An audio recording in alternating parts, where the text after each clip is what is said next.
right now, and I think that's the fix right there. So, guys, hopefully you can hear me. If you can, just give right on the board telling me you can hear me. If you got sound finally coming in. What about me? Yeah. Can you hear me? Yeah, I can hear you loud and clear. That's I can hear you. Oh, Jesus. Oh, boy. But you know what, folks? Just in case if you're now hearing us, what we were talking about was Pittsburgh Steelers coming in. We got 3-1 since the bye week. Hey, we got it to hear us. We're 3-1 since the bye week. We got 2 wins in a row, even though we're winning games. I know there are only 2. But Matt Canada and his predictable offense, we're winning games, but not the way we should be winning in games. We're winning them. That's great. We're just moving forward. But it's like sticking your head in the sand. It's just when you come out with a game plan and it seems to be working, and then all of a sudden everything shuts off, and it's just like, what happened to the offense? Let's go back to the first half of the Falcons game when the Pittsburgh Steelers were controlling pretty much the game offensively. Defense was getting a rest. Offense was running the ball. The offensive line was doing their thing. Couple stupid penalties. We got to work on that. But what we're saying here is that we're not tanking any games to get draft picks. Right. And if we go out there and we lose, we lose. But if we have chances of winning, we're going to win. You know what I mean, Sanders? And getting back to Matt Canada, should he stay or should he go? That's what you said at the opening show. He still needs to go, even though we're winning games. You're like, wow, why would you get rid of somebody if you're winning games? It's how the Pittsburgh Steelers are winning games. It's just, yes, we need to beat these teams that we should beat, but we should be putting them away. But when you play inconsistent, when the offense is so predictable, even when you play these teams with subpar records, you're going to run into trouble. And when you have quarters like we did against the Colts, where you put up, 7 yards and no points in one quarter, the team is going to come back and win. Now, if you're playing a team like the Buccaneers with Tom Brady, look what he did the other night. I mean, it was just incredible. I mean, it's Tom Brady, but you know what? They came back and he won that game. They should have lost that game. It's just when you can't finish games and you can't rely on defense all the time to come up and win games and create splash plays. And Sanders, we talked about this till we're blue in the face. If the Pittsburgh Steelers don't step up and give splash plays and turnovers, we lose every game. Yeah, I mean, it's getting to that point right now. The Steelers, they look offensively. You know what I mean? I think Canada probably does still need to go.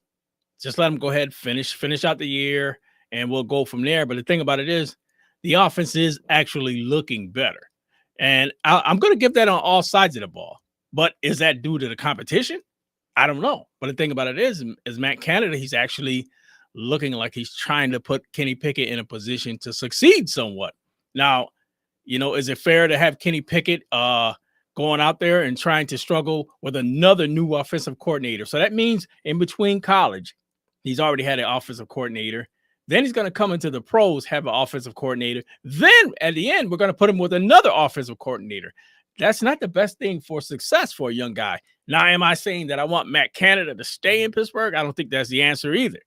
But the Steelers got to be very selective on how they do things, how they handle that whole Matt Canada situation. Everybody's up in arms like, the knee-jerk reaction is, I'm tired of watching this fool struggle. I'm tired of watching the offensive line running into brick walls. Especially Najee. The Steelers right now, it looks like they're going into a well-balanced type of game plan. And the thing about it is, what's helping is the fact that it helps the defense. It keeps the defense off the field. And as you can see it, James, when they played the Falcons, the defense stepped up when they had to. They stepped up. Matter of fact, the majority of the game, they gave up 1 touchdown in that game versus the Falcons. 1 touchdown. And the Falcons are able to score. They are missing a big weapon in their tight end, who was actually out. So, but the thing about it is, the Steelers are prone to letting from what I remember the history of the Steelers, to letting a backup come in there who they haven't seen play that much and come in there and do some damage. But in this game, they held it together, and my boy Minka sold and solidified the game, James. At the end of the game with a huge interception. Yeah, splash play, and you know what? I'm waiting for him to run into the end zone, but he did the right thing. He stayed in. And he got the interception down. If we score a touchdown, now you're just giving the opportunity to the other team to come back and and potentially tie the game with a touchdown and 2-point conversion. But they had no timeouts left.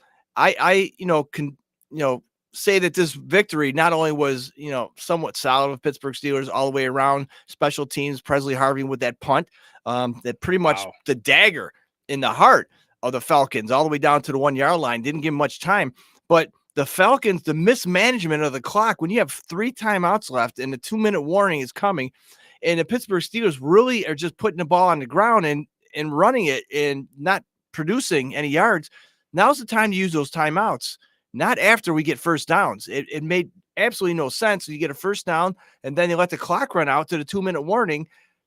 I didn't understand it. I mean, if you guys who watched this, and I know if you're Steelers fans, you watched it. I didn't get that, to let the clock run down, and a team is running the ball, and you're actually finally stopping them, and then you don't call any timeouts. You just let the clock run. But that's what it goes. Like when you get a young head coach, not well versed in what's going on offensively, not using the clock well, and that's what happens. He kept his team from winning the game. Yeah, that's why their record is what they are. And that's why our record is why our record is.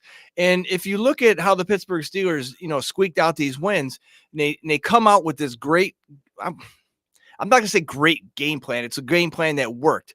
And I like to say vanilla because it's what it is. It's simple. It's easy.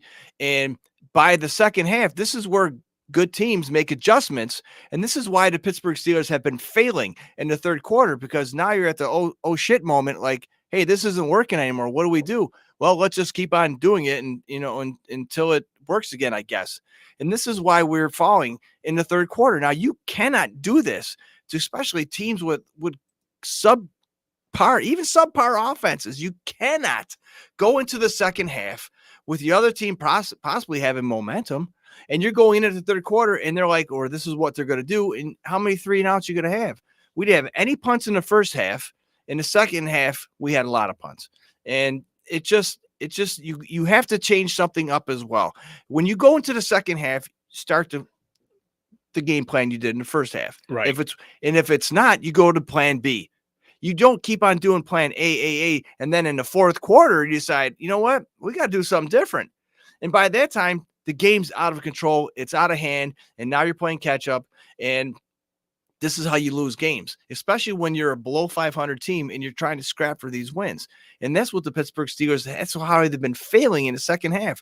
First half, pretty good, mediocre at best. But the second half is when we just started the falling apart. Yeah.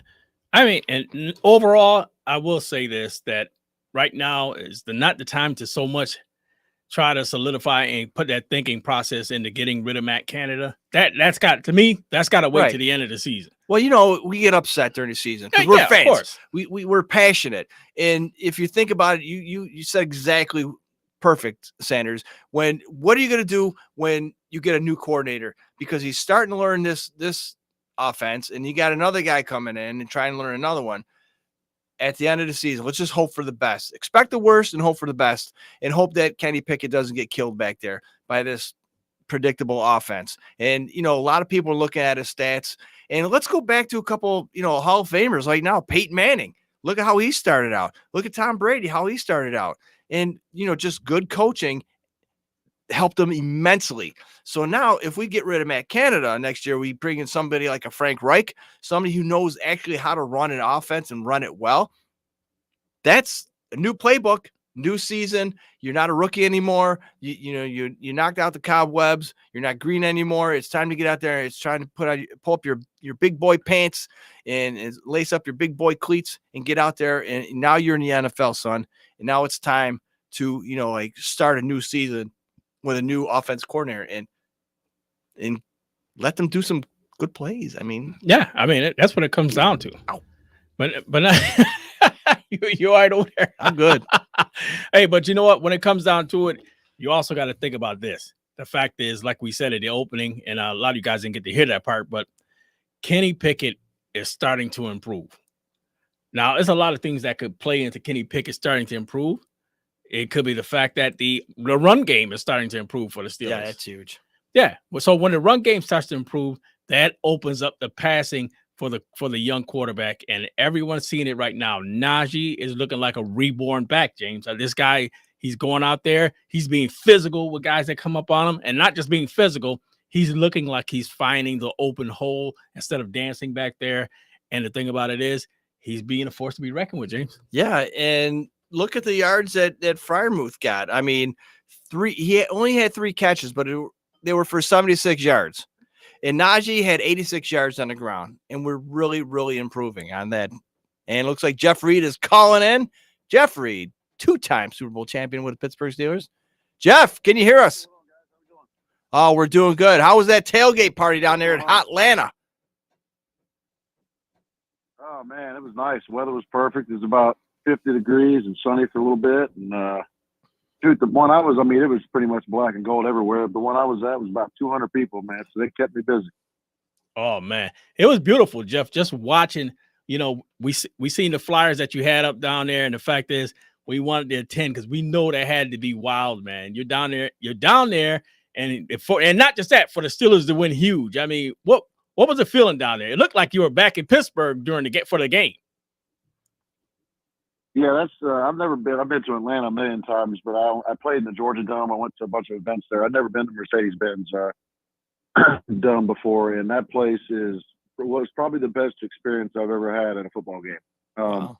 I know it's not the cold and snow and everybody that says that that's an advantage for the Steelers and teams like the Packers and stuff like that. But I tell you what, I mean, that's what our world's coming to. And I mean, at least it keeps the game where the better team wins that day. There's no elements. And the place was unreal. I mean, it was like I was in a nightclub, and then I was I mean, I had sweet tickets that my boy got me, and I didn't plan on going to the game. I was just going to go watch it at a bar or something. And we were on field level, literally walking to our seats. We're 10 feet behind T.J. Watt and the boys on the bench.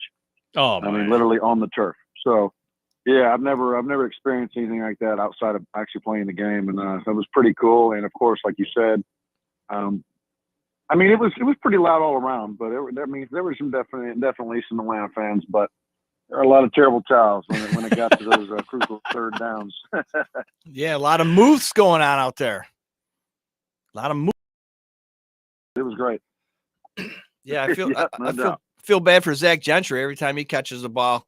You can hear the moves from the crowd.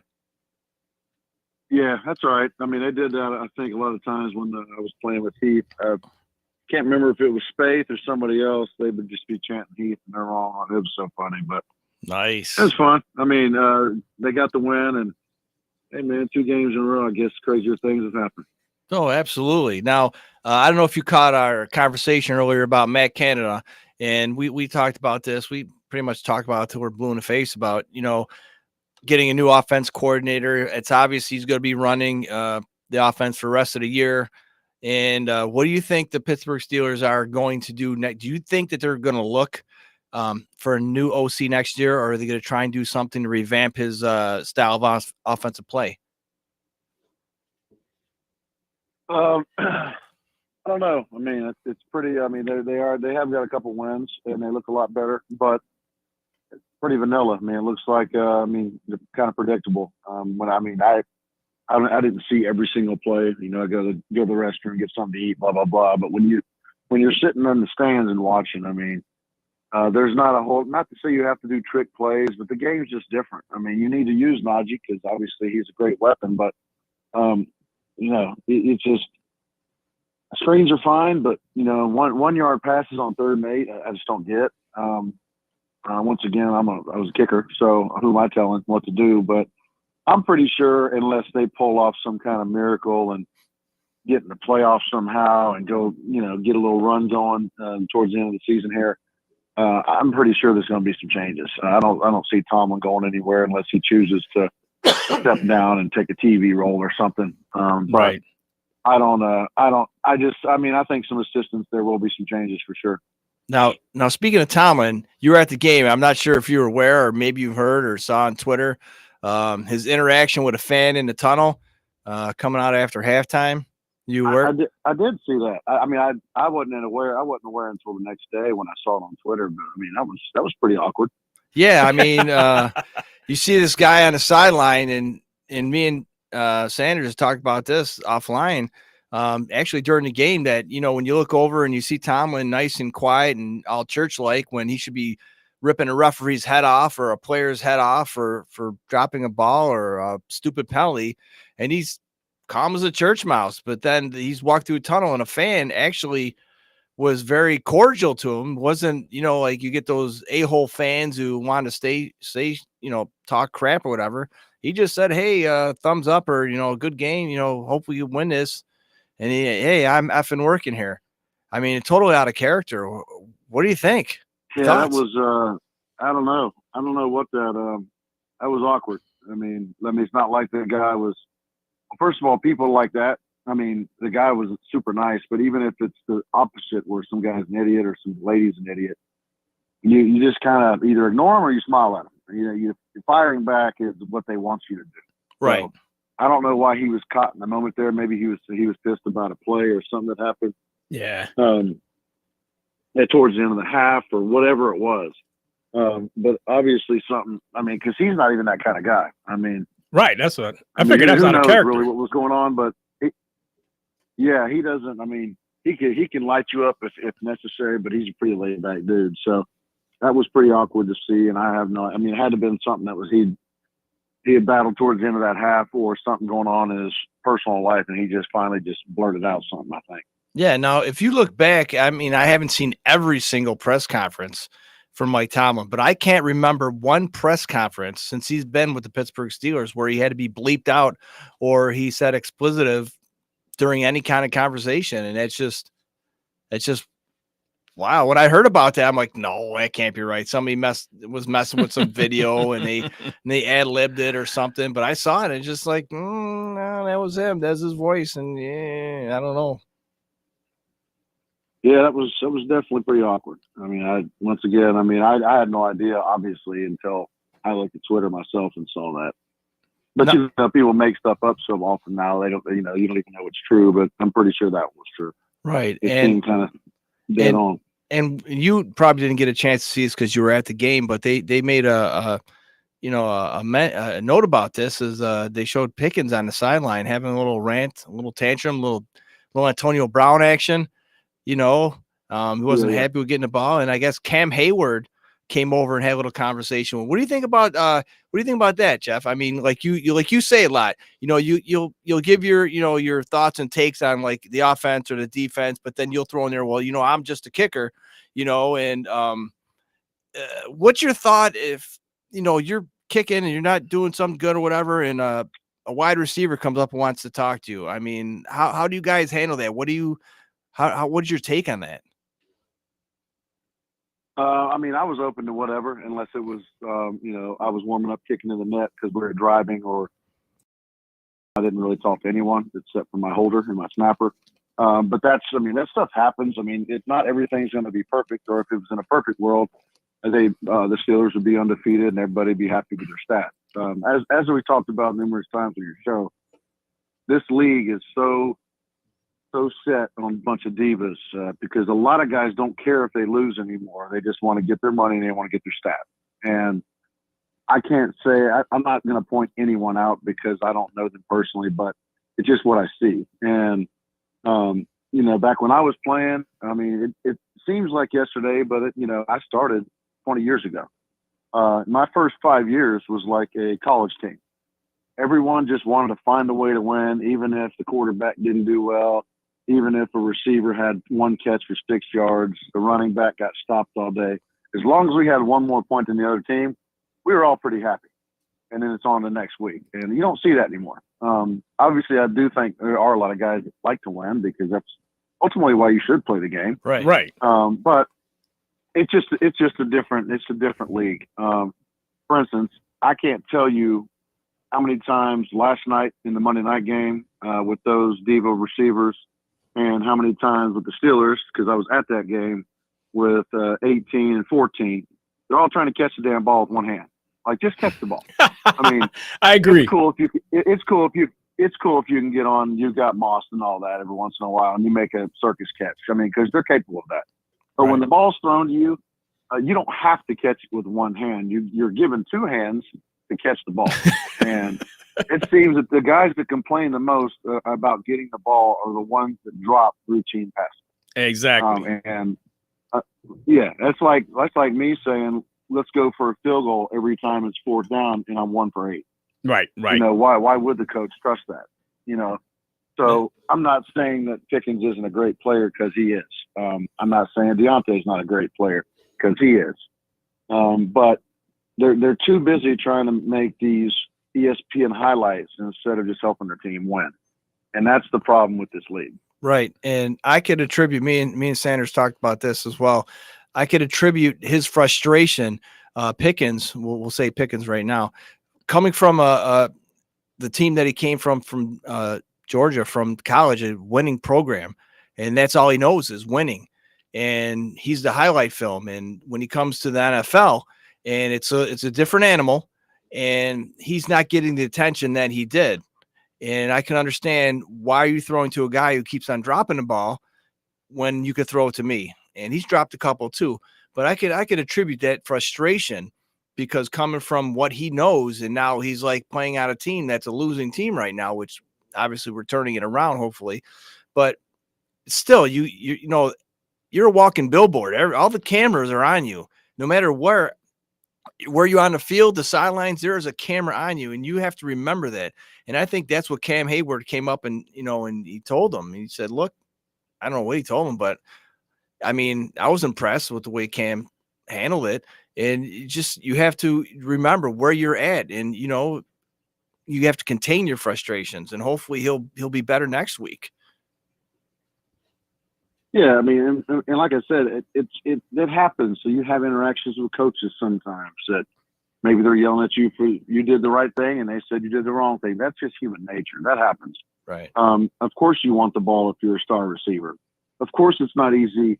I mean, think about Trevor Lawrence. I mean, if somebody can complain, that guy didn't lose in college at Clemson, and now, I mean, Jacksonville's not the Jacksonville we're used to, where they lose every game, but right. They don't win a whole lot. I mean, so you don't get to choose which team chooses you.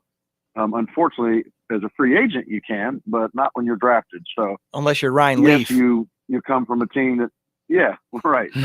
Yeah, I guess that kind of did that. and Eli Manning, I think, did something like that back in the day. But yeah, but it's like typically you don't. So, I mean, yes, you want to go 17-0, but the probability of doing that's really not that high when everybody's getting paid a lot of money to play for their cities. So you're going to have some disagreements, but there's no reason to act like a complete ass on the sidelines. Now, Jeff, hey, let me ask you this now.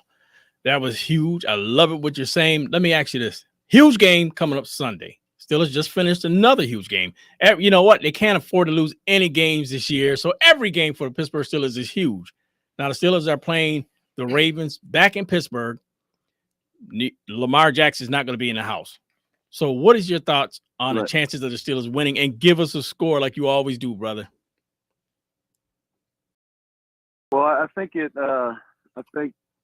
with riding a 2-game win streak and going back home and playing somebody that you're going to play twice in about 5 weeks, I think that's huge for Pittsburgh. Losing Lamar is huge for Baltimore, but I will say this, that Huntley kid can sling the ball. Yeah. And he can also run. Now, he's not as athletic as Lamar, but I do think that he can pass better than Lamar. So that being said, I don't think a whole lot changes with that game unless there's more key injuries I don't know about. So I think they're going to split. And usually what happens when star player is out, everybody leans Steelers. I'm going to lean Ravens by 3. And the only reason I say that is because they're going to depend on other people to make more plays than they typically do when Lamar's in the game.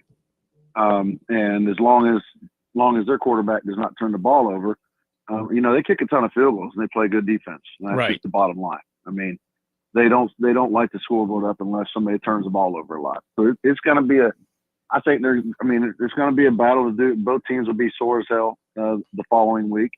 It's always like that. I mean, I think in those Ravens games, I got hit more. I don't even know why. It wasn't, I was just on kickoffs, but I got hit more in those games than any of them. I'm like, man, I guess everybody's fair game. You got pads in the helmet on. But, I guess so.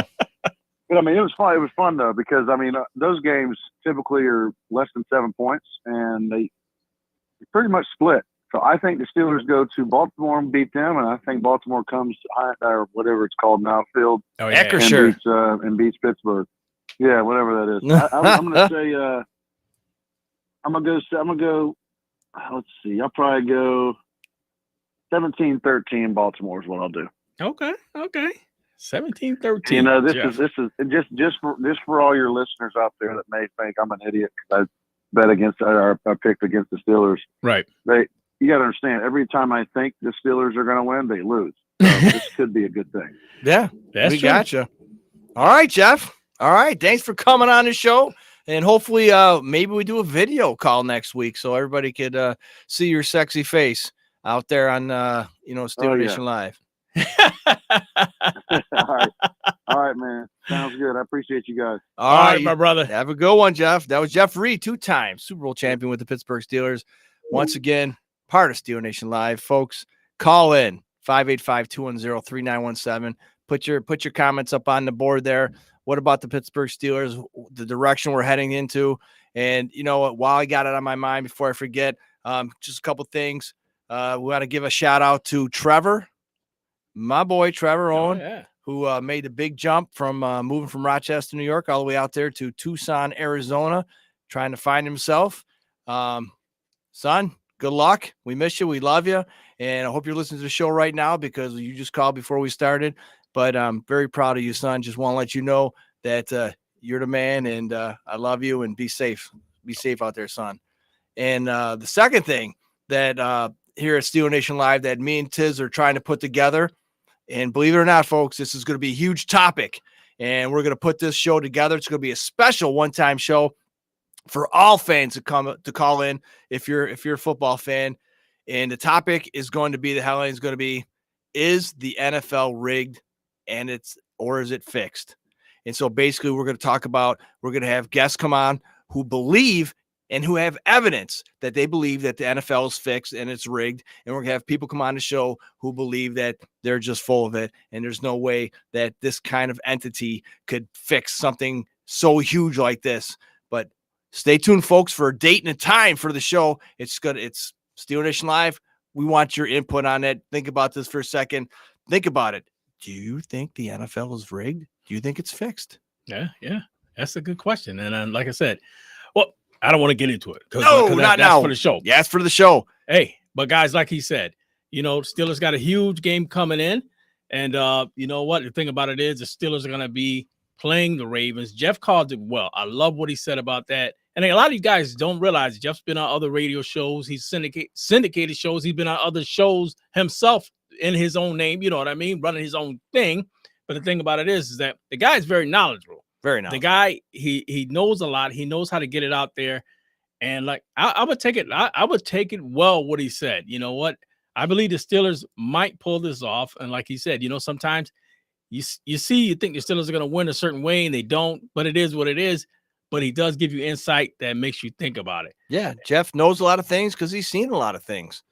Yeah, and so like we said, huge game last week, the Steelers versus the Falcons. The Steelers are 197 yards passing in that game, 154 yards rushing, and what was it? Time possession, 32 minutes and 55 seconds. That's how you win ball games. Yeah, and that's huge for the Pittsburgh Steelers. The Pittsburgh Steelers had problems going 3 and outs. And do you realize it, James? I don't know if a lot of you fans out there, the Pittsburgh Steelers, realize it. The Steelers actually had, I think it was 1 or 2 3 and outs in that game. That used to be a big thing for Pittsburgh. 3 and out. How about this for you, Sanders? The third down, 6 for 12, 50%. Completing third down conversions. That's unheard of. And that's where you start utilizing your players the way you should. And you need to get, we say this all the time, folks. We need to get the tight ends more involved. We need to do a lot more play action, especially when the running game is starting to be established. And now we have to worry about, instead of blocking, run blocking and pass blocking, these stupid penalties, these pre-snap penalties, the false starts. And me and Sanders, folks, watch the game. All right. Me and Sanders talked about this during the game. Number 70, left tackle for the Atlanta Falcons. This guy was in the backfield every single play before the snap. If you don't believe me, go back to the game, watch the highlights, and you'll see number 70. And they called him once, but this guy was in the backfield all day long before the ball was even snapped, and it's ridiculous. And who knows? NFL fixed. Something to think about there. Is it rigged? Are they doing? I mean, what's going on? Well, you know what? I don't want to go into it, but I will say one game that kind of bothered me, what I watched last night, was the Tom Brady. What was that? Who was they playing? They were playing New Orleans. Yes, the Tampa Bay Bucks and the Saints. And you could tell from the lineup. I was on the phone with one of my friends, or we were texting back and forth, but he was like, watch this script. And this is all I'm saying, because the majority of the things we're going to talk about is going to be in the other show. But he said, well, here comes the NFL script. You know, the other team gets down there, they'll find a way to not get a first down or whatever. And then before you know it, Brady's got the ball in his hands with less than a minute or less than 2 minutes left, which we all know the NFL script of Brady going down and scoring. Yeah. Brady going down and scoring, and he becomes, you know, and he then did it again. He did it again. And the defense forgets how to play defense. And all these guys are wide open, and that touchdown was ridiculous. I mean, it was a good pass, but something that you would think your defense would tighten up a little bit, especially when you need a touchdown to win the game, and you're giving up too much real estate to these wide receivers and these tight ends, you know, trying to keep them contained. And I do believe the Buccaneers had 3 timeouts left. They had a ton of timeouts left in Tom Brady, and usually that recipe spells yummy. Gonna jump on that yummy train and go right down to the touchdown. And Tom Brady, he's driving that train. Yeah. So, But guys, one thing also we want to talk about as well is the AFC North, where the Pittsburgh Steelers reside. And right now we are residing at the bottom of the AFC North. And we do have a guest on, so I'm going to bring her on in a little bit. And I just want to let her know that we see her down there. Just give me a wave if you could. There we go. She's on. So we're bringing her in shortly. But guys, and you know what? Our one of our good guys, you know, Steeler hater Rod, you know, he always says the cream rises to the top. Rod, if you're listening, it's you. We're talking about you. Yeah. So yeah, who hasn't called in forever? Even though his Cowboys are doing outstanding, and the Cowboys suck. Well, guys, but we also want to touch base. Like I said, AFC North, the Steelers are at the bottom of the basement right now in that division, and deservedly so from the play that we had earlier. But right now, you look at the Ravens are kind of controlling things right now, not by much. The Ravens are leading a little bit over Cincinnati. Cincinnati is in the wings. Cincinnati is looking promising, looking like they're streaking right now, looking like they're trying to get back into last year's form. And then behind them, you have the Cleveland Browns, which is unbelievable, but they're ahead of the Steelers. The Cleveland Browns had a huge win versus the Jacksonville Jaguars, I believe, this weekend. Yeah, well, they scored all their points on defense. How do I know? I had them on fantasy. I had a nice 31 points. Thank you, Cleveland defense. No, the Cleveland, they played the Houston. Did they play the Houstons? Yeah, you're right. Texans. I'm sorry. Houston, Texas. Yeah, I'm they sorry. played Why Houston, did I say Texans. Jags? You're right. Yeah, because they both suck. Yeah. They're both horrible. Yeah, so they Dumpster did play the fires. Houston Texans. You are correct. And that's going to be a big game for Pittsburgh because Watson is back, and Watson didn't do well in that game, which I knew he wouldn't. You get a young guy who's coming back. He hasn't played football in damn near 2 years, I believe, close. No, I think he went something like 4 for 7, double-digit yards. He had 17 massages and a couple interceptions. So yeah. I mean, you know, and I knew he would struggle. You know, you haven't been playing in a while, so you're coming into an NFL game, and people are expecting this grandiose thing from you. No, it's going to take a while. I hope he doesn't find his groove against Pittsburgh. Why would he care? He's got all the money in the bank right now, win or lose. I mean, he can go up there and throw 80 interceptions and lose. Guess what? His bank account's not losing. Yeah. You got a point there. Why would he care? Cleveland Browns, where are they going? He's going to the bank, I'll tell you that right now. Yeah. But we're going to rise out of the bottom, rise from the ashes like the Phoenix. Exactly. Right? Hey, guys, like I said, you know what? I told you we're going to have a guest on the show because we want to talk a little bit about her. This young lady is, you know what? She's studying, I believe, sports media, sports journalism. So what she's trying to do, she's getting into the field, and we here at Still a Nation Live love bringing in people, especially young people, like and me, showing them out there, bringing them on the set, letting them know what it's all about here on Still a Nation Live. So we're gonna welcome Anna Nikita, how are you? Hello. I'm good. I'm so happy to be here. Thank you. How are you? Good.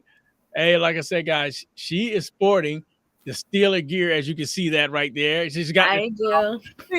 That's what it's all about. I'm not impressed with that Joe Montana jersey in the background there. Oh, my mom's gonna be mad at you for that. I'm gonna tell her you said that. Oh boy, another list I'm on. Great, just add my list to the list.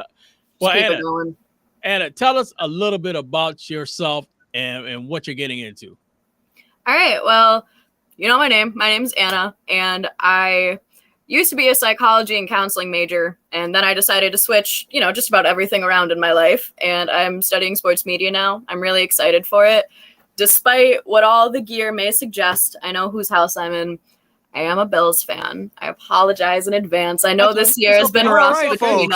That concludes our interview for tonight. Yep, and I'm out. Count me out. But, I've also grown up a Steelers fan. I still really love them.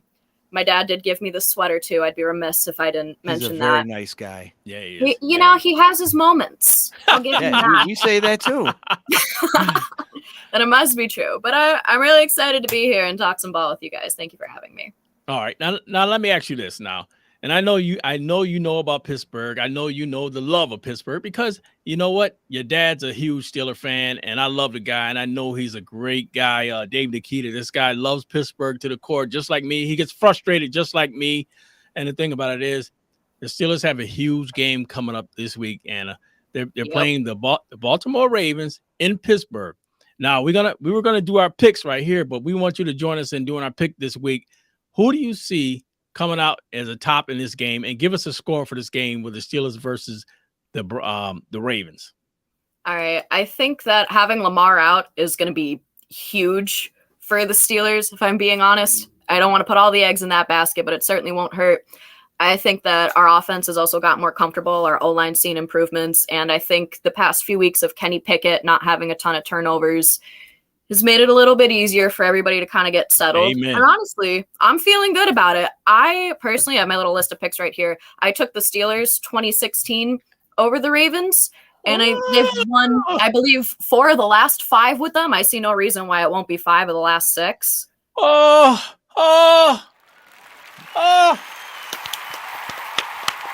picked them to win last week too, by the way. So nice. So let me ask you this now. Now you got the Steelers. You got the Steelers winning this game. What was that score? I had 2016. 2016. I like it. It's a tight game too, which we know it's going to be. Yeah. But the fact is, now knowing that you're studying sports medicine and you know what, you're a young lady, beautiful young lady, and I know that you're just learning and we're gonna get you. Got to get you better. Here on Steeler Nation Live, that black and gold looks good on you too. And the thing about it is, but since you're a Bills fan, oh boy, and I'm trying to remember who the Bills play this week. I don't know if you remember the Jets. Oh, they play the Jets at home. Jets. Jets. Yeah. Now we want to find out from you, Anna. Give us a score on the Bills game, and who do you think is going to win? All right, I got the score, and I can tell you exactly why I picked it. They're playing the Jets at the Ralph. The Bills are winning 34-21, and that's what the last time that this team played Mike White, they won 45-17, and there were 4 interceptions. I think that they got a better rookie class this year. I think that Mike White's doing a little bit better. I really like the guy. I'm glad he's playing with so much confidence, so I don't think it's going to be as bad.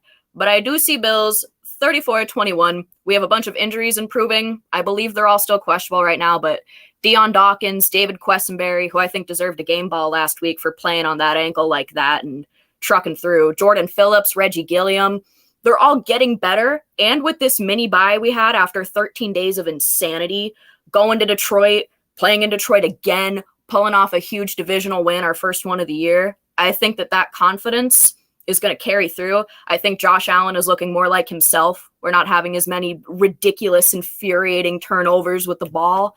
And it seems to me like his UCL is getting a little better. So I think the lack of turnovers this week, the injury luck improving all around the team, and the fact that they're playing at home against the Jets, I think that was a fluke this season. I'd take them 34-21. All right. Wow. See, that's what I'm talking about. Not bad. guys out there, a young lady who loves sports, a young lady who loves to talk about sports. You met her tonight here on Still a Nation Live. And like we said, we want to bring her back next week. And the week after that, we can have her back because we want to hear her talk, give us our feedback. Because we're going to actually, next week, I'm going to start going through all the games out there, get her feedback as well. And as you can see, she's not just a beautiful young lady. She's somebody who got it up here as well when it comes to the football. And I know on other things as well. I don't know if anybody's home, but the lights are on. Don't worry. So, Anna, like I said, again, we appreciate you stopping by Still a Nation Live tonight. You're one of the great ones out there. Absolutely. I can see it coming. And hopefully the fans out there, you'll be seeing her next week, coming back on next week's show. Anna, if you'll come back with us. I would love to be here. I had a great time today. Thank you for having me. And before you count me out, I do got to say, go Bills. I'm sorry. I'm sorry. So maybe the invitation is rescinded now, but I appreciate that you put it out there in the first place. Bamboozled. Bam freaking boozled. Hey, I got the towel, I got the ball, the sweater. You're set like up. It was right a setup. now. We got set up. Hey guys, Great there you have setup. it again. Anna Nikita stopping by Still a Nation Live. Anna, we'll see you next week. And God bless and love you. Tell your dad I say hello too. Oh, will do. Thank you. If anybody wants to follow me, I just got onto sports Twitter. It's just AG Nikita. Boost me. I'll tweet about the Steelers. I promise. Okay. All right, Anna. Love you, girl. Love you. Thank you. Wow. Hey, that's what it's all about. Set Here us up to Nation knock Live. us down. You know what I'm saying? This girl, she's studying sports media. She's out there doing her thing. Stop by Still a Nation Live.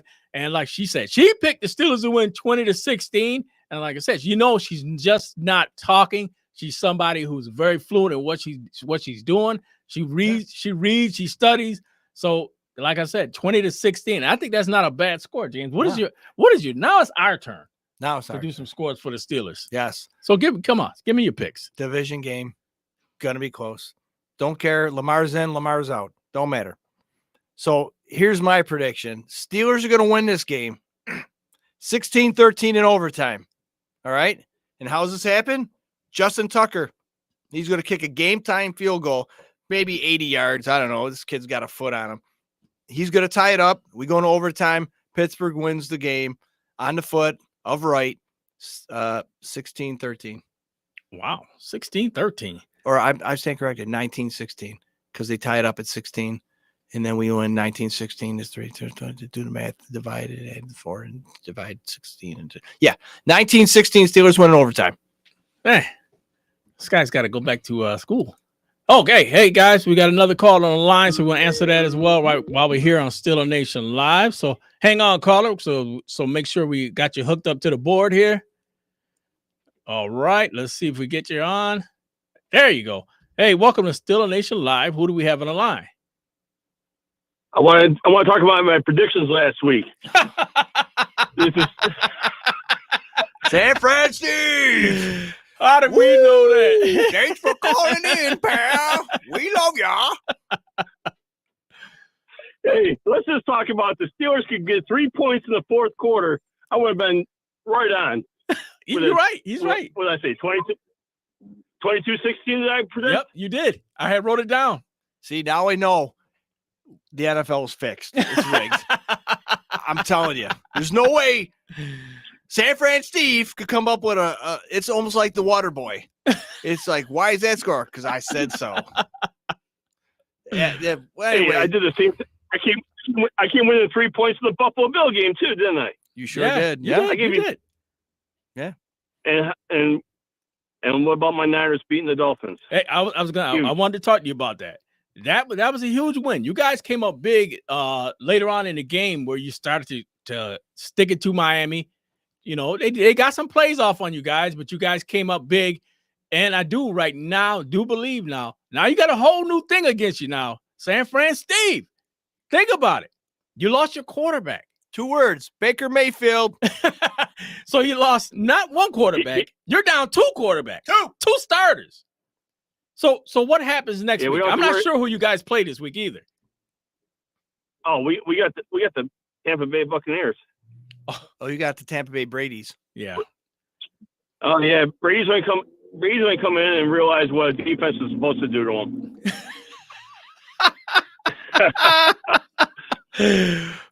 He did not look good. Let's be real. He did not look good against the Saints last night. No, he didn't. No, not until the script came in. You got to follow the script. Yep. That's why they won. NFL's rigged. I'm telling you. NFL, national. Just like you look invisible, James. Just look like you're invisible tonight with your camouflage shirt. You gotta love it. So let's you like that, huh? Oh, I also like the last caller that had that Montana shirt in the background. Oh yeah, you see that, right? You see that? Joe Montana. I saw that. I saw that the greatest clutch quarterback of all time. He's up there. I ain't gonna lie to you. Nah, Bobby Brister. Oh my God. Bobby Boucher. Bobby Boucher. All right, it's San Fran. Steve, give us a score. Yes, I want sir. you to give us a score on 2 games. The Pittsburgh Steelers game versus the Ravens in Pittsburgh. And I want to get the score on San Fran versus the Brady Bunch. The Brady Bunch, pretty much. All right, so I haven't had any time to prep. I'm just going to pull this one on my rear end. So here we go. I say the 49ers game. Let's just talk about that one first. Okay. That's my team. I think the 49ers are going to win by this quarterback he showed some heart. Mr. Irrelevant. He was the last pick of the NFL draft last year. Right. So I think I still think he has the tools. He has McCaffrey, he has Devo, he has Kittle, and he has some running backs. So I think you're going to see that score 28-14. 28-14. So Tom Brady's only putting up 14 points? Or 28? Tom Brady's going to get hurt in the second quarter. Tom Brady's going to get hurt. How? Not in the second, maybe the third quarter, but he's going to get blitzed like he's never been blitzed. Steve. He's going to try one of those passes. He's going to try one of those big passes that he goes out and totally falls over his own 2 feet like he did a couple weeks ago. Look, apparently you haven't seen his reversible jersey. It turns into a referee shirt when he's in the pocket. You haven't seen that yet? He's not getting hit. He's not getting touched. So you're saying 28-14. I got that written down. And Tom Brady going out in the second quarter. How close was I? Second, maybe third. Second, maybe How close third. was I last week to Mike? What I predict last week? Hey, pretty damn close. Dolphins. Pretty damn close. Yeah, you were close. I give you that. Give me that. Pretty damn close. And I was thinking about it when I watched the game and I seen the score. I said, well, he called that. He would call that. He was close. Think about it. Now, what do you think? The Steelers versus the Ravens in Pittsburgh. I think it's going to be a low scoring game. I think what James said earlier is that I think Baltimore has a kicker that could actually either going to tie or is going to win it. And like I said, I predicted you guys twice in the last 2 weeks to win, and you guys won. I think this is going to be close. I think it's going to be like a 17-14 game. Yep. And I kind of want you guys to give you the home field advantage. We usually lose to Baltimore at home, and we win in Baltimore. It makes no sense. Yeah, it doesn't. But we're going to win both games. I just think Watts. I think Watts is back, and he's playing out of his mind. Yeah, and you got to double team him, and that leaves Alex Highsmith to run rampant back there. So if this quarterback doesn't have a quick release, you got a pissed off wide receiver that made some comments after the game that he wanted the ball too. Man, we all do. I want the ball. James, you can't handle the ball. I sure can. Steve, we can't go there. You're ready to drop the rock one more time. All right. So no, I think you guys could pull this. I think you guys could pull this one out. You know, it's just like you guys won 2 in a row. I think you guys can actually get the third one. Yeah, I got a feeling we might get this one too. Actually, I mean they're on kind of a roll, and I kind of see some positives coming from Kenny Pickett. You know, is it the correct thing for me to think that? Because we just finished playing Atlanta and we just finished playing the Colts, who the Colts just got blew out of the water the other night against the Cowboys. But you know, but they played the Cowboys game until the fourth quarter. I don't know. That was pretty close. Yeah, 2 points. Yeah, I don't know what happened there. It's just like How do you get 30? How do you 33 points in the fourth quarter? Yeah. I don't know. In 4 minutes. Yeah, Matty Ice needs to be put on ice, brother. I mean, it needs to be done. He should have retired in Atlanta. Now it's like the Franco Harris story. It's always going to be remembered by his flop in Seattle, just like his Matty Ice's flop in Indy. I mean, he had a good setup. He had receivers. He had a running attack. He had a good O-line. But now they got Jeff Saturday coaching the team. I mean, yeah, you played, but coaching and playing is two different things, two different animals. So, and there's a lot of players. There's a lot of players who aren't happy with Saturday either. So, nope. A lot of coaches out there deserve a job. Not Jeff Saturday. Hey, on Sunday. Like we said, hey guys, we had a man calling in here. You know what? San Fran Steve doing his thing again. And we'll see if next week, Steve, if you can call back, we'll see if your scores are right on smack dab, because you were good this week. I got to give you that. Yeah. San Fran Steve, that San Francisco treat. Maybe. Wow. Wow. James is on a roll today. Hey, Annie. Maybe it's all that cough syrup I've been drinking. Probably. Don't know. All right, guys. Well, listen, I know I'm late, and yeah, we'll end the show on a good note. Yeah. Right? So you, like I said,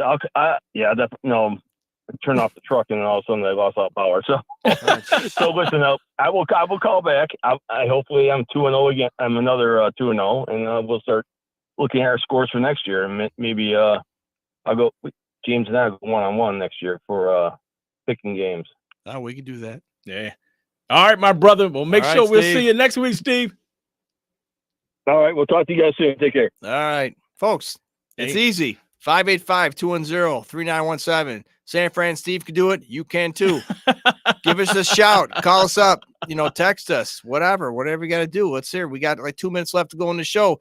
If you want to be famous, call in right now. 585-210-3917.